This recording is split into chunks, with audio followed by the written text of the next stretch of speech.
Hello everyone, welcome back to my YouTube channel. ಎಲ್ಲರೂ ಆರಾಮಾಗಿ ಸೇಫಾಗಿದ್ದೀರ ಅಂತ ಭಾವಿಸ್ತೀನಿ. ನಾನು ಕೂಡ ಆರಾಮಾಗಿ ಸೇಫಾಗಿ ಇದ್ದೀನಿ. ಇನ್ನು ಯಾರೆಲ್ಲ ನನ್ನ ಚಾನಲ್ನ ಸಬ್ಸ್ಕ್ರೈಬ್ ಮಾಡ್ಕೊಂಡಿಲ್ಲ, ಚಾನಲ್ನ ಸಬ್ಸ್ಕ್ರೈಬ್ ಮಾಡಿಕೊಂಡು ನಿಮ್ಮ ಒಂದು ಫ್ರೆಂಡ್ಸ್ ಆ್ಯಂಡ್ ಫ್ಯಾಮಿಲಿಗೆ ಶೇರ್ ಮಾಡ್ಕೊಳ್ಳಿ. ಬೇಗ ಸಬ್ಸ್ಕ್ರೈಬ್ ಮಾಡ್ಕೊಂಡು ಸಪೋರ್ಟ್ ಮಾಡಿ ಗೈಸ್. ಮತ್ತು ಇವತ್ತು ಬೆಳಗ್ಗೆ ಆಗಿದೆ. ಇವತ್ತು ಯಾವ ವಾರ ಅಂದರೆ ಇವತ್ತು ಶುಕ್ರವಾರನ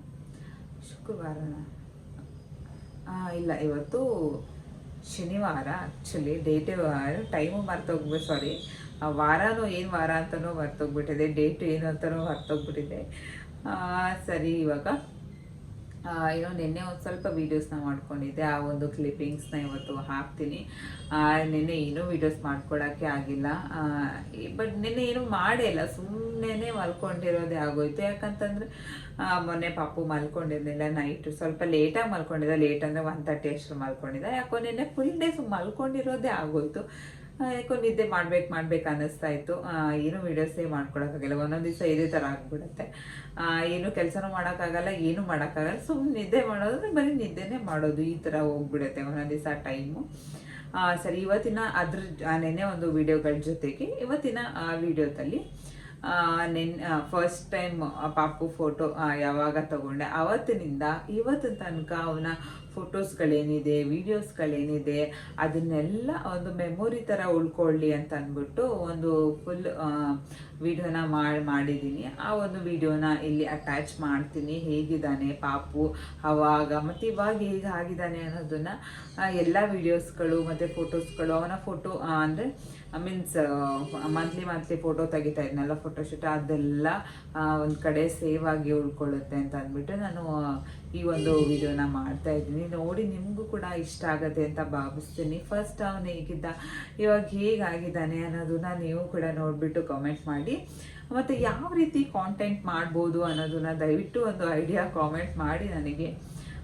ಯಾವುದಾದ್ರು ಚೆನ್ನಾಗಿರೋ ಥರದ್ದು ಕಾಂಟೆಂಟ್, ಯಾಕಂದರೆ ಡೈಲಿ ಬ್ಲಾಗ್ ಮಾಡ್ತಾ ಇರೋದ್ರಿಂದ ಏನು ಕಾಂಟೆಂಟ್ ಅಂದರೆ ಡೈಲಿ ಬ್ಲಾಗ್ ನನ್ನ ರೊಟೀನ್ ಏನಿರುತ್ತೆ ಅದನ್ನು ಮಾತ್ರ ನಾನು ತೋರ್ಸೋಕ್ಕಾಗತ್ತೆ. ಮತ್ತು ಅದ್ರ ಮಧ್ಯೆ ನನಗೆ ಏನೇನು ಗೊತ್ತಿರುತ್ತೆ ಅದನ್ನು ನಾನು ಶೇರ್ ಮಾಡ್ಕೊತೀನಿ. ಬೇರೆ ಥರ ಯಾವ ಥರ ವೀಡಿಯೋಗಳನ್ನ ಮಾಡ್ಬೋದು ಅನ್ನೋದಿದ್ರೆ ನೀವು ಕಮೆಂಟ್ ಮಾಡಿ, ನಾನು ಅದೇ ರೀತಿ ವೀಡಿಯೋಸ್ಗಳನ್ನ ಮಾಡ್ತೀನಿ. ಮೇಕಪ್ ವೀಡಿಯೋಸ್ಗಳನ್ನ ಮಾಡ್ಬೋದು, ಹೇರ್ ಸ್ಟೈಲ್ ವೀಡಿಯೋಸ್ಗಳನ್ನ ಮಾಡ್ಬೋದು. ಬಟ್ ಇವಾಗ ಆ ವೀಡಿಯೋಸ್ಗಳನ್ನ ಮಾಡೋದು ಸ್ವಲ್ಪ ಕಷ್ಟ ಆಗುತ್ತೆ, ಒಂದು ಸ್ವಲ್ಪ ಟೈಮ್ ಬೇಕು. ಅದ್ರ ಬಗ್ಗೆನೂ ನಾನು ನೆಕ್ಸ್ಟ್ ಅಂತಂದರೆ ಸದ್ಯಕ್ಕಂತೂ ಆಗೋದಿಲ್ಲ. ಯಾಕಂದರೆ ಪಾಪ ಇರೋದ್ರಿಂದ ಆ ಥರ ವೀಡಿಯೋಸ್ಗಳನ್ನ ಮಾಡೋದು ತುಂಬಾ ಕಷ್ಟ ಆಗುತ್ತೆ.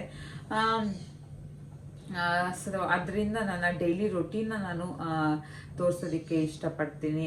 ಡೈಲಿ ನಾನು ಏನೇನು ಮಾಡ್ತೀನಿ ನನ್ನ ಒಂದು ಲೈಫಲ್ಲಿ ಅನ್ನೋದನ್ನು ನೋಡೋಣ. ಮುಂದೆ ಏನಾದರೂ ಐಡಿಯಾಸ್ಗಳು ಬಂತು ಅಂತಂದರೆ ನಾನು ನೋಟ್ ಮಾಡಿ ಇಟ್ಕೊಂಡು ಆ ಒಂದು ವೀಡಿಯೋಸ್ಗಳನ್ನ ಮಾಡಬೇಕು. ಒಂದು ಸ್ವಲ್ಪ ಐಡಿಯಾಸ್ಗಳಿದೆ, ಸ್ವಲ್ಪ ಚೇಂಜಸ್ ಮಾಡಬೇಕು ವೀಡಿಯೋಸ್ಗಳನ್ನ ಅಂತ ಅಂದ್ಬಿಟ್ಟು ಸದ್ಯಕ್ಕೆ ನೋಡೋಣ. ಇದೇ ರೀತಿ ಹೋಗ್ತಾ ಇರೋಣ. ಅದ್ರ ಜೊತೆಗೆ ನಿಮ್ಮ ಒಂದು ಸಪೋರ್ಟ್ ಕೂಡ ಬೇಕು. ದಯವಿಟ್ಟು ಚಾನಲ್ನ ಸಬ್ಸ್ಕ್ರೈಬ್ ಮಾಡಿಕೊಂಡು ನನ್ನ ವೀಡಿಯೋಸ್ಗಳನ್ನ ಸಪೋರ್ಟ್ ಮಾಡಿ. ಮತ್ತು ಜಾಸ್ತಿ ಲ್ಯಾಗ್ ಮಾಡೋದು ಬೇಡ, ವೀಡಿಯೋಸ್ನ ಹೋಗೋಣ. ಮತ್ತು ನೆನ್ನೇನು ಮಾಡಿದ್ದೆ ಅದನ್ನು ಕೂಡ ತೋರಿಸ್ತೀನಿ, ಬನ್ನಿ. ನಿನ್ನೆ ಬೆಳಿಗ್ಗೆ ಟಿಫನ್ ಮನೇಲಿ ಏನೂ ಮಾಡಿರಲಿಲ್ಲ. ಸರಿ, ನಾನೊಬ್ಬಳಿಗೆ ಏನು ಮಾಡೋದು ಅಂತ ಅಂದ್ಬಿಟ್ಟು ಇಡ್ಲಿನ ತೊಗೊಂಬಂದು ಕೊಟ್ಟಿದ್ರು. ತಟ್ಟೆಯಲ್ಲಿ ನನಗೆ ತುಂಬಾ ಇಷ್ಟ ಆಗುತ್ತೆ ಬಿಸಿ ಆಗಿದ್ದರೆ. ಏನನ್ಬೇಕು ಏನನ್ಬೇಕು ಇವಾಗ ಬಂದರೆ? ಎಲ್ಲಿದ್ರ ಭಯ್ಯನಕ್ಕೆ? ಕಿದರ್ ಗಯಾ ಭಯ್ಯ? ಕಿದರೇ ಭಯ್ಯ? ಕಿದರ್ ಗಯಾ ಭಯ ಅಲ್ಲಲ್ಲ, ಎಲ್ಲಿ ಹೋಗ್ತೀಯ ಅಂದಾಗ ಅದು ಕಿದರ್ ಅಂದ್ರೆ ಎಲ್ಲಿದೀಯಾ ಅಂತ. इधर आओ भैया, इधर आओ भैया, बाय बाय भैया, ठीक है भैया, ಈ ಕಡೆ ಬಾ ಅನ್ನಲ್ವಾ? इधर आओ, सामने आओ भैया, सामने आओ भैया, ಈ ಕಡೆ ಬಾ ಸಾಕು ಆಗ್ಬಿಟ್ಟೆ. ಆಮೇಲೆ ಬಾ ಅಂತ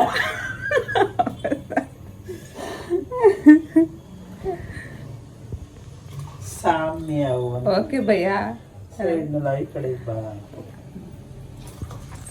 भैया क्या भैया? Blue soup blue rose shop, blue shop, zero shop ಅದೊಂದು ಹೇಳ್ತಿದೆ ಕರೆಕ್ಟಾಗಿ. ಅದ್ರ ದಂಟು ಮತ್ತು ನಂದು ನಮ್ಮಮ್ಮಂದು ಏನೋ ಮಾತುಕತೆ ನಡೀತಾ ಇದೆ ಅಂತಂದರೆ, ಇವಾಗ ಯಾವುದೇ ಒಂದು ಆರ್ಡರ್ ಮಾಡಿದ್ರೂ ನಮ್ಮ ಏರಿಯಾದಲ್ಲಿ ಬರೋರು ಆಲ್ಮೋಸ್ಟ್ ಅಲ್ಲಿ ಬರೀ ಹಿಂದಿಯವರೇನೆ. ನನಗೆ ಅಷ್ಟಾಗಿ ಹಿಂದಿ ಬರಲ್ಲ. ಅವ್ರಿಗೆ ಅಡ್ರೆಸ್ ಹೇಳೋದೇ ಒಂದು ತಲೆನೋವು. ಅದನ್ನು ನಮ್ಮಮ್ಮ ಹೇಳ್ತಾಯಿದ್ರು, ಬರೀ ಹಿಂದಿಯವ್ರು ಬಂದುಬಿಡ್ತಾರೆ, ಹಿಂದಿಯವ್ರು ಮಾತಾಡೋಲ್ಲ, ಹಂಗೆ ಹಿಂಗೆ ಅಂದ್ಕೊಂಡು ಏನೇನೋ ಮಾತಾಡ್ತಾಯಿದ್ರು. ಮತ್ತು ಇವಾಗ ಸಾಯಂಕಾಲ ಊಟಕ್ಕೆ ಚಪಾತಿ ಮತ್ತು ಪನ್ನೀರ್ ಬುರ್ಜಿನ ಪ್ರಿಪೇರ್ ಮಾಡ್ತಾಯಿದ್ದೀನಿ. ಫಸ್ಟು ಪನ್ನೀರನ್ನ ಚೆನ್ನಾಗಿ ಅದನ್ನ ಸ್ಮ್ಯಾಶ್ ಮಾಡ್ಕೊಬೇಕು. ಸ್ವಲ್ಪ ಬಾಣಲಿಗೆ ಎಣ್ಣೆ ಹಾಕಿ ಒಂದು ಸ್ವಲ್ಪ ಎಣ್ಣೆ, ಜೀರಿಗೆ ಮತ್ತು ಒಂದು ಸ್ವಲ್ಪ ಚಿಲ್ಲಿನ ಹಾಕ್ಕೊಂಡಿದ್ದೀನಿ, ಗ್ರೀನ್ ಚಿಲ್ಲಿ ಮತ್ತು ಈರುಳ್ಳಿ ಮತ್ತು ಟೊಮೆಟೊ ಇದಿಷ್ಟು ಹಾಕಿ ಚೆನ್ನಾಗಿ ಬಾಡಿಸ್ಕೊಂಡು ಸ್ವಲ್ಪ ಅರಿಶಿನ ಪುಡಿನ ಹಾಕಿ ಅದನ್ನು ಕೂಡ ಚೆನ್ನಾಗೆಲ್ಲ ಫ್ರೈ ಮಾಡ್ಕೊತಾ ಇದ್ದೀನಿ. ಇದಕ್ಕೆ ಮಸಾಲೆಗೆ ಸ್ವಲ್ಪ ಖಾರದ ಪುಡಿ, ಧನಿಯಾ ಪೌಡರ್, ಗರಂ ಮಸಾಲ ಇದಿಷ್ಟನ್ನು ಹಾಕಿ ಇದನ್ನು ಕೂಡ ಚೆನ್ನಾಗಿ ಒಂದು 2 ನಿಮಿಷ ಬಾಡಿಸ್ಕೊತಿದ್ದೀನಿ. ತುಂಬ ಬೇರೆ ರೀತಿಯೆಲ್ಲ ಪನ್ನೀರ್ ಬುರ್ಜಿನ ಮಾಡ್ತಾರೆ. ಬಟ್ ನಾನು ನನ್ನ ಶೈಲಿಯಲ್ಲಿ ನಾನು ಮಾಡ್ತಾ ಇರೋದು ಈ ಥರ. ನಾನು ಯಾವಾಗಲೂ ಇದೇ ಥರ ಮಾಡ್ಕೊಳ್ಳೋದು. ಬಟ್ ಚಪಾತಿ ಜೊತೆಗೆ ಮಾತ್ರ ಇದು ಒಳ್ಳೆ ಕಾಂಬಿನೇಷನ್ ಅಂತಲೇ ಹೇಳ್ಬೋದು. ಬೇರೆ ಇನ್ಯಾವುದಕ್ಕೂ ಅಷ್ಟೊಂದಾಗಿ ಇದು ಸೂಟ್ ಆಗೋದಿಲ್ಲ. ರುಚಿಗೆ ಎಷ್ಟು ಬೇಕಷ್ಟು ಉಪ್ಪನ್ನ ನೀವು ಆ್ಯಡ್ ಮಾಡ್ಕೊಳ್ಳಿ. ಇಲ್ಲಿ ನಾನು ಒಂದು ಸ್ವಲ್ಪ ನೀರನ್ನ ಹಾಕ್ಕೋತಾ ಇದ್ದೀನಿ. ಕೆಲವೊಬ್ಬರು ನೀರು ಹಾಕ್ಕೊಳ್ಳೋದಿಲ್ಲ. ಬಟ್ ಬುರ್ಜಿ ಸ್ವಲ್ಪ ಚೆನ್ನಾಗಿ ಬೆಂದ್ಕೊಳ್ಳಿ, ಎಲ್ಲ ಕಡೆಗೆ ಚೆನ್ನಾಗಿ ಮಿಕ್ಸ್ ಆಗಲಿ ಮಸಾಲ ಅಂತ ಅಂದ್ಬಿಟ್ಟು ನಾನು ಒಂದು ಸ್ವಲ್ಪ ನೀರು ಹಾಕಿ ಒಂದು 2 ನಿಮಿಷ ಚೆನ್ನಾಗಿ ಅದನ್ನ ಬಾಡಿಸ್ತೀನಿ. ಸ್ವಲ್ಪ ಎಣ್ಣೆ ಎಲ್ಲ ನೀಟಾಗಿ ನೀರೆಲ್ಲ ಚೆನ್ನಾಗಿ ಕುದ್ದು ಸ್ವಲ್ಪ ಗ್ರೇವಿ ಥರ ಆದಮೇಲೆ, ಅದಾದ ನಂತರ ನಾನು ಪನ್ನೀರನ್ನ ಹಾಕ್ತೀನಿ. ಆವಾಗ ನೀಟಾಗಿ ಎಲ್ಲ ಕಡೆ ಮಿಕ್ಸ್ ಆಗಿ ಮತ್ತೆ ಒಂದು 2 ಕುದಿ ಕುದ್ದಾಗ ಮಸಾಲೆ ಏನಿದೆ ಅದೆಲ್ಲ ಪನ್ನೀರ್ಗೆ ಚೆನ್ನಾಗಿ ಹಿಡ್ಕೊಳ್ಳುತ್ತೆ, ಸ್ವಲ್ಪ ಟೇಸ್ಟು ಚೆನ್ನಾಗಿ ಬರುತ್ತೆ ಅಂತ ಅಂದ್ಬಿಟ್ಟು ನಾನು ಈ ಥರ ಮಾಡ್ಕೊತೀನಿ. ನೀವು ಈ ಥರ ಮಾಡ್ತೀರಾ, ಇಲ್ಲಾಂದರೆ ನೀವು ಯಾವ ರೀತಿ ಮಾಡ್ತೀರಾ ಅನ್ನೋದನ್ನು ಕೂಡ ಕಾಮೆಂಟ್ ಮಾಡಿ ಹೇಳಿ. ಈ ಥರ ಒಂದು ಸಲ ನೀವು ಟ್ರೈ ಮಾಡಿ ನೋಡಿ, ನಿಜವಾಗ್ಲೂ ಇದು ತುಂಬಾ ಚೆನ್ನಾಗಿರುತ್ತೆ.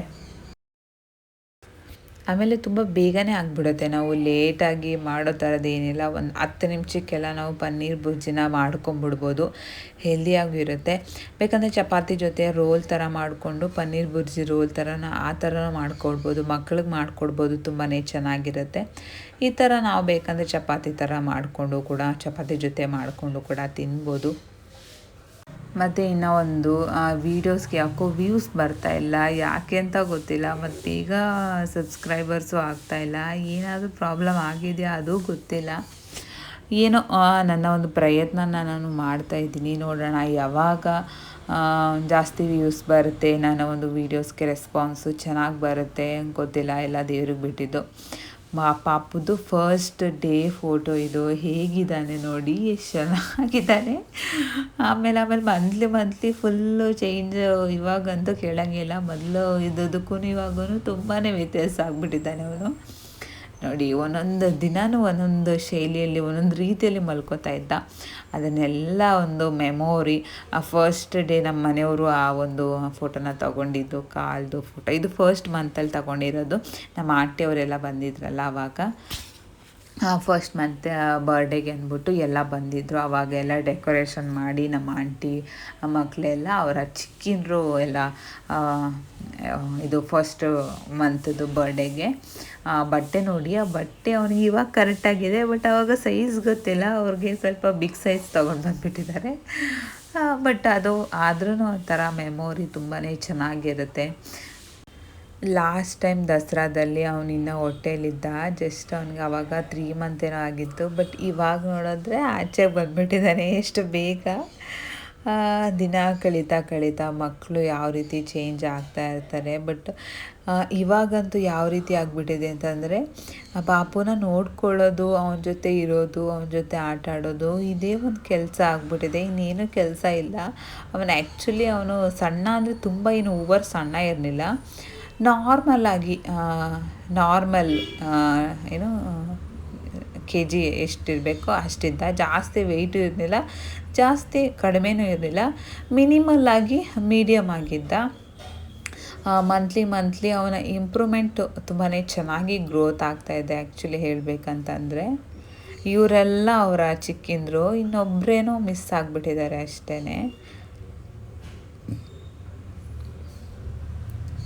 ನೋಡ್ಬೋದು ಫಸ್ಟ್ ಮಂತಲ್ಲಿ ಹೇಗಿದ್ದ ಮತ್ತು ಇವಾಗ ಹೇಗಿದ್ದಾನೆ ಅಂತ ಅಂದ್ಬಿಟ್ಟು. ಬಟ್ 2 ಮಂತ್ ಅವನು ಸೈಲೆಂಟಾಗಿ ಮಲ್ಕೋತಾ ಇದ್ದ, ಏನೋ ಗಲಾಟೆ ಎಲ್ಲ ಏನೋ ಮಾಡ್ತಾ ಇರಲಿಲ್ಲ. ಬಟ್ 2 ಮಂತ್ ಆದಮೇಲೆ 1 ಮಂತು ಕೊಟ್ಟ ಕ್ವಾಟ್ಲೆ ಅಂತೂ ಕೇಳಂಗಿಲ್ಲ. ನೈಟ್ ಎಲ್ಲ ಮಲ್ಕೋತಾನೆ ಇರಲಿಲ್ಲ, ಫುಲ್ ಅಳ್ತಾ ಇದ್ದ. ಡೇ ಎಲ್ಲ ಫುಲ್ ಮಲ್ಕೊತಾ ಇದ್ದ. 1 ಮಂತ್ ಅಂತೂ ನಮಗೂ ಕೂಡ ಅದೇ ರೀತಿ ಆಗ್ಬಿಟ್ಟಿತ್ತು. ನೈಟ್ ಯಾವಾಗ, ಬೆಳಿಗ್ಗೆ ಯಾವಾಗ, ನೈಟ್ ಎಲ್ಲ ಫುಲ್ ರೊಟೀನ್ ಎಲ್ಲ ಚೇಂಜ್ ಆಗಿಬಿಟ್ಟಿತ್ತು. ಬಟ್ ಅವನು ನಿಜವಾಗ್ಲೂ ಇವಾಗ ಯಾವ ಥರ ಇದ್ದಾನೆ, ನನ್ನ ಥರ ಇದ್ದಾನ, ಅವ್ರ ಅಪ್ಪನ ಥರ ಇದ್ದಾನ ಅಂತ ಗೊತ್ತಿಲ್ಲ. ಬಟ್ 1 ಮಂತ್ಗೂ ಮಕ್ಕಳು ಚೇಂಜ್ ಆಗ್ತಾ ಇರ್ತಾರೆ.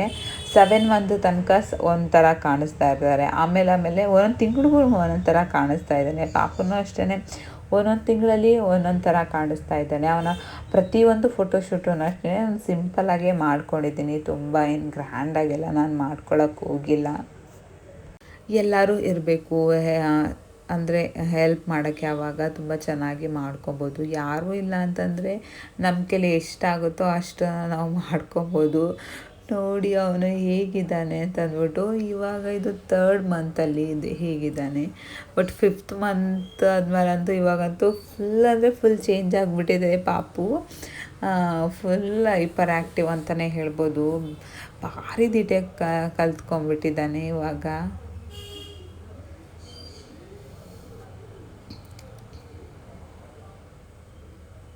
ಮಕ್ಕಳಂದ್ರೇ ಒಂಥರ ಚೆಂದ.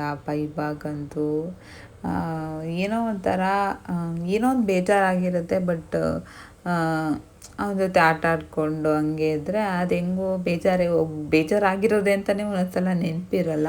ಇದು ಮಾತ್ರ 4 ಮಂತಲ್ಲಿ ನಾನು ಕೃಷ್ಣನ್ ಮಾಡಿದ್ನಲ್ವ, ಕೃಷ್ಣ ಜನ್ಮಾಷ್ಟಮಿಲಿ, ಅದೇ 4 ಮಂತಿಗೆ ನಾನು ಮಾಡೋಕ್ಕಾಗಿರಲಿಲ್ಲ. ಅದಕ್ಕೇ ಕೃಷ್ಣ ಜನ್ಮಾಷ್ಟಮಿ ಮಾಡೋಣ ಅಂತಂದ್ಬಿಟ್ಟು. ಇದರಲ್ಲಂತೂ ತುಂಬಾ ಕ್ಯೂಟಾಗಿ ಕಾಣಿಸ್ತಾ ಇದ್ದಾನೆ. ಹೇಗೆ ಕಾಣಿಸ್ತಾ ಇದ್ದಾನೆ ಅಂದ್ಬಿಟ್ಟು ನೀವು ಕೂಡ ಕಾಮೆಂಟ್ ಮಾಡಿ ಹೇಳಿ. ಈ ಫೋಟೋಸ್ ಅಂತೂ ನನ್ನ ಒಂದು ಫೇವ್ರೆಟ್ ಫೋಟೋ ಅಂತಲೇ ಹೇಳ್ಬೋದು. ಈ ಫೋಟೋಗಳಲ್ಲಿ ನಿಮಗೆ ಯಾವುದು ಇಷ್ಟ ಆಯಿತು ಅಂತಂದ್ಬಿಟ್ಟು ಕಾಮೆಂಟ್ ಮಾಡಿ.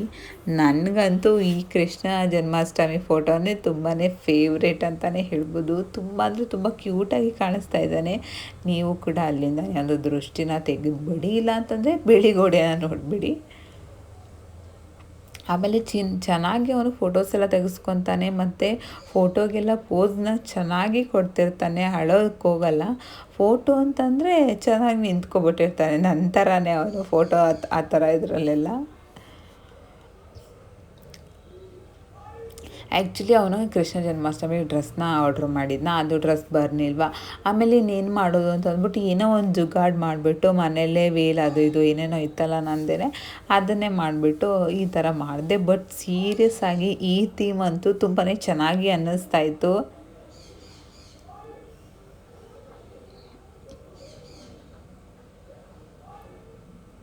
ನೋಡಿ 1st ಮಂತ್ಗೂ 4th ಮಂತ್ಗೂ ಎಷ್ಟು ವ್ಯತ್ಯಾಸ ಇದೆ ಅಂತಂದ್ಬಿಟ್ಟು. ಇವಾಗಲೇ ಅಂದರೆ ಅವನು ಫಸ್ಟು ಸ್ವಲ್ಪ ಡಾರ್ಕ್ ಇದ್ದ, ಬಟ್ ಇವಾಗಂತೂ ಕಲರ್ ಆಗಿಬಿಟ್ಟಿದ್ದಾನೆ. ನಾನು ಆಲ್ರೆಡಿ ಒಂದು ವೀಡಿಯೋದಲ್ಲಿ ಹಾಕಿದ್ದೆ, ನಾನು ಪಾಪುಗೆ ಏನೇನು ಹಾಕ್ತೀನಿ, ಏನೇನು ಕ್ರೀಮ್ ಹಾಕೋದು, ಏನೇನು ಸರಿ ಅವನ ಒಂದು ಸ್ಕಿನ್ ಕೇರ್ ರೊಟೀನ್ ಯಾವ ಥರ ಮಾಡ್ತೀನಿ ನಾನು ಅನ್ನೋದನ್ನು. ಆ್ಯಕ್ಚುಲಿ ನಾನು ಅವನು ಯಾವುದೇ ಸ್ಕಿನ್ ಕೇರ್ ಮಾಡೋದಿಲ್ಲ ಅವನಿಗೆ ನಾನು. ಬಟ್ ಮಕ್ಕಳಿಗೆ ಇವಾಗ ಸ್ಕಿನ್ ಕೇರ್ ಮಾಡೋದಿಲ್ಲ, ಅವಶ್ಯಕತೆ ಇರೋದಿಲ್ಲ. ಅವರ ಒಂದು ಸ್ಕಿನ್ ತುಂಬಾ ಸೆನ್ಸಿಟಿವ್ ಆಗಿರುತ್ತೆ. ಇದು 5th ಮಂತಲ್ಲಿ ನೋಡ್ಬೋದು. ಫೋಟೋಸ್ ಅಂತಂದರೆ ನಮ್ಮ baby full active, full photos ಎಲ್ಲ ಚೆನ್ನಾಗಿ ತೆಗೆಸ್ಕೊತಾ ಇರ್ತದೆ ಪಾಪು.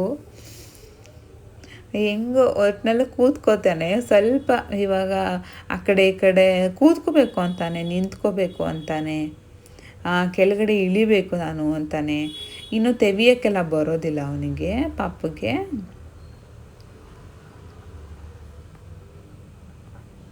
ಅಂದರೆ ಇದೆಲ್ಲ ಒಂದು ಮೆಮೊರಿಗಳು. ಬೇರೆ ಆವಾಗೆಲ್ಲ ಈ ಥರ ಮೆಮೊರೀಸ್ ಎಲ್ಲ ಏನೂ ಸಿಗ್ತಾ ಇರಲಿಲ್ಲ ನಮ್ಮ ಒಂದು ಏಜಲ್ಲಿ. ಬಟ್ ಇವಾಗಂತೂ ಈ ಒಂದು ಮೆಮೊರಿ ಎಷ್ಟೇ ವರ್ಷ ಹೋದ್ರೂ ಹಿಂಗೆ ಇರುತ್ತೆ. ಅದಕ್ಕೋಸ್ಕರ ನಾನು ಈ ಒಂದು ವಿಡಿಯೋನ ಮಾಡ್ಕೊಂಡಿರೋದು. ನೆಕ್ಸ್ಟ್ ಟೈಮ್ ಈ ಫೋನು ಎಲ್ಲಾದರೂ ಹೋಗಲಿ, ಏನಾದರೂ ಆಗಲಿ, ಫೋಟೋಸ್ ಮೆಮೊರೀಸ್ ಎಲ್ಲ ಹೋದ್ರೂ ಈ ಒಂದು ವಿಡಿಯೋದಲ್ಲಿ ಮಾತ್ರ ಈ ಪಾಪು ಫೋಟೋಸ್ ಯಾವಾಗಲೂ ಇದ್ದೇ ಇರುತ್ತೆ. ನಾವು ಯಾವಾಗ ಬೇಕಂತಂದ್ರೂ ನೋಡ್ಬೋದಲ್ವ. ಸೊ ಇದೇ ಒಂದು ಮೆಮೊರಿಗೋಸ್ಕರ ನಾನು ಈ ಒಂದು ವಿಡಿಯೋನ ಮಾಡಿರೋದು. ನಿಮಗೂ ಇಷ್ಟ ಆಯಿತಾ ಪಾಪುದು ವಿಡಿಯೋಸ್ ಎಲ್ಲ? ಹೇಗೆ ಪಾಪು ಇದ್ದಾನೆ ಪಾಪು, ನಮ್ಮ ಕೌಶಿ ಪಾಪು ಅಂತ ಕಾಮೆಂಟ್ ಮಾಡಿ. ಬಟ್ ಇವಾಗ ಅವನಿಗೆ 6 ಮಂತ್ ರನ್ನಿಂಗಲ್ಲಿದೆ. ಇನ್ನೊಂದು 10 ಡೇಸ್ ಹೋದರೆ 6 ಮಂತ್ ಕಂಪ್ಲೀಟಾಗಿ 7 ಮಂತ್ ರನ್ನಿಂಗಲ್ಲಿ ಬರುತ್ತೆ. ಬಟ್ ಆಲ್ಮೋಸ್ಟ್ ಅಲ್ಲೆಲ್ಲ ನಂತರನೇ ಇದ್ದಾನೆ ಅಂತ ಹೇಳ್ತಾರೆ, ಬಟ್ ಇನ್ನೂ ಗೊತ್ತಿಲ್ಲ. 1 ಇಯರ್ ಆದಮೇಲೆ ಗೊತ್ತಾಗುತ್ತೆ ಅನಿಸುತ್ತೆ ಯಾವ ರೀತಿ ಪಾಪು ಇದ್ದಾನೆ ಅಂತಂದ್ಬಿಟ್ಟು.